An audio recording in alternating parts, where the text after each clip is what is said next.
Siamo con mister Salvatore Colantuono al termine del match vinto dalle sue ragazze in casa dell'Hellas Verona. Non è stata una partita semplice. Che gara è stata e se ti aspettavi questa partita così, mister?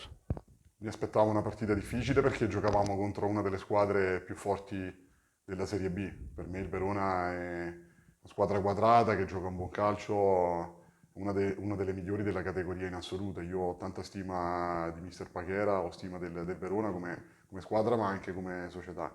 È una squadra che è retrocessa dalla Serie A 2 anni fa, ha mantenuto più o meno lo stesso organico, ha dato continuità a questo gruppo ed è una squadra che gioca quasi a memoria, quindi sapevamo di dover fare una partita molto difficile e così è stato, però devo dire che il Parma oggi ha fatto una buona partita, il primo tempo ha praticamente condotto i tempi di gioco per tutti i 45 minuti, abbiamo avuto delle occasioni importanti, Traversa, la parata di Shore, una gran parata all'incrocio dei pali, anche nel secondo tempo comunque abbiamo spinto tanto, abbiamo avuto altre occasioni e quindi poi siamo riusciti a sbloccarla su una ripartenza con Sofia Gunguli che è stata brava a depositare in rete la palla che era rimasta lì. Diciamo che è stato un primo tempo forse un pochino più equilibrato perché anche lei l'ha avuto qualche opportunità, anche se le più grosse le avete avute voi, legittimato poi il successo nella ripresa in cui praticamente il Parma insomma, ha avuto anche il predominio territoriale e mi chiedevo però durante la telecronaca se secondo te questa partita, anche al netto dei tanti infortuni che ha avuto il Parma e che ha avuto anche l'Hellas, magari questa poteva essere una partita giocata anche ad altri livelli senza i tanti infortuni.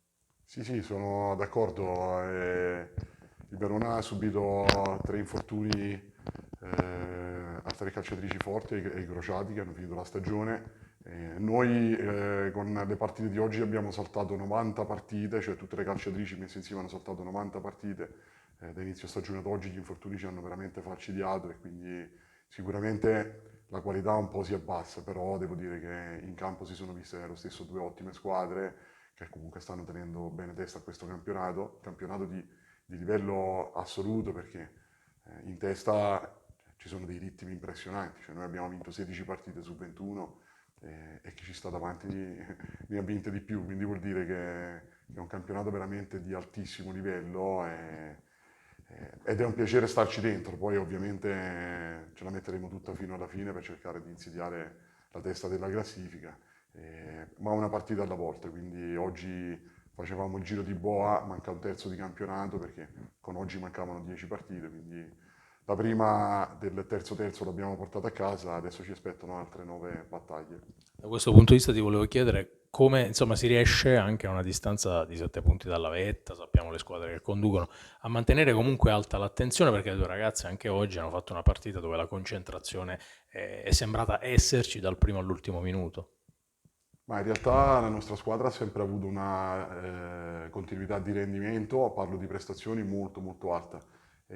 Purtroppo nelle partite in cui non siamo riusciti a vincere, in cui i dati parlavano di un netto predominio nostro, alcuni episodi non siamo state brave a gestirli nel migliore dei modi, bisognava fare un pochino più di attenzione, perché appunto questo campionato essendo proprio di livello elevatissimo, non puoi perdere un secondo l'attenzione che poi ti puoi far male e in quelle occasioni così è stato, però adesso dobbiamo guardare avanti. Oggi abbiamo fatto la quarta vittoria consecutiva dopo il ciclo negativo e quindi dobbiamo continuare così di slancio. Domenica prossima abbiamo una partita molto complicata a Terni contro la Ternana, squadra che sta dominando il campionato dalla prima partita fino ad oggi, quindi sarà una partita molto difficile, dura, contro una squadra forte, ben allenata, campo molto complicato, difficile, però noi siamo qua e daremo battaglia a tutti. Ti chiedo giusto per chiudere, visto che mi hai anticipato parlando del prossimo impegno, anche l'aver recuperato un po' di armi lì in attacco forse vi può dare anche un po' di imprevedibilità in più in queste partite. Sì, oggi è rientrata in campo Caterina Ferin, ma dopo 3 mesi e mezzo è ancora lontana dalla migliore condizione, quindi il suo minutaggio è ancora molto, molto limitato. Sta rientrando Sofia Gunguli dopo questa assenza di quasi 3 mesi, poi è stata in nazionale, è rientrata con un infortunio anche dalla nazionale, quindi sicuramente questi infortuni non ci hanno aiutato, ma appunto mi danno la possibilità di poter cambiare anche in corso. Oggi siamo partiti 4-3-1-2, poi nel secondo tempo, quando avevamo bisogno di maggiore spinta, ci siamo messi 4-2-3-1, ho messo davanti praticamente i 4 attaccanti tutti insieme, e poi nella fase finale della partita dovevamo essere un po' più coperti, ci siamo messi 3-5-2, quindi diciamo che un po' di soluzioni le abbiamo a disposizione e cerchiamo di usarle tutte. Grazie. Arrivederci. Siamo con mister Matteo Pachera, tecnico dell'Hellas Verona al termine della partita persa contro il Parma, una sconfitta di misura. È stata una sconfitta, poi è una partita che forse poteva finire 0-0 determinata dall'episodio, e l'episodio ha punito purtroppo l'Hellas. Che partita è stata? Ti aspettavi questa partita qui, mister? Ma mi aspettavo una partita tosta di questo calibro qui, perché sapevamo che il Parma è una squadra importante, una squadra costruita per vincere il campionato, però ci siamo preparate bene, credo, e l'abbiamo dimostrato in campo. Dispiace per il gol perché è stato su un rimpallo e abbiamo preso gol e niente, non siamo riusciti a ribaltarla e a pareggiarla. Comunque io devo fare i complimenti alle ragazze perché hanno dato tutto e quello è sempre il primissimo obiettivo da mettere in campo. E sono contento e niente, adesso pensiamo alla prossima. Era una partita questa, anche guardando gli infortuni che tutte e due le squadre hanno avuto durante l'anno, voi avete perso tante calciatrici importanti che forse a questo punto della stagione con squadre sane magari si sarebbe potuta giocare a un livello un pochino più alto, secondo te, comunque trovandosi tutte e due squadre anche un po' più in alto in classifica? Ma assolutamente sì, gli infortuni purtroppo fanno parte del percorso, noi ne abbiamo avuti tanti e di gravi purtroppo, di giocatrici importanti, però devo dire che le ragazze sono scese in campo e che scenderanno in campo nelle prossime partite, so che danno tutto e so che faranno altrettanto bene.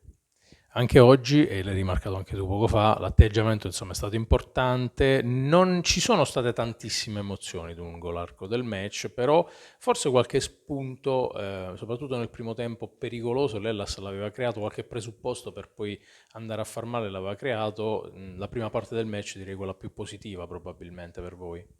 Sì, diciamo di sì, abbiamo creato qualcosina nel primo tempo, loro hanno creato un paio di situazioni anche loro nel primo tempo, poi il secondo tempo, da quello che mi ricordo io, abbastanza equilibrato fino al gol. Purtroppo il calcio è fatto anche di queste cose qua, di questi piccoli particolari qui che a volte ti fanno vincere la partita, a volte te la fanno perdere. E dobbiamo accettarlo, dobbiamo essere rammaricati giustamente e con questa determinazione che abbiamo messo in campo oggi dobbiamo andare ad affrontare tutte le altre partite che mancano. Ti chiedo anche per rassicurare un po' chi segue l'Hellas se Elis Sondergaard che abbiamo visto uscire zoppicante si sa in che condizioni è, se è un problema grave o meno. No, ma adesso vediamo, dai, la valutiamo in settimana, ancora i dottori non si sono sbilanciati, speriamo non sia nulla di grave. Grazie. Grazie.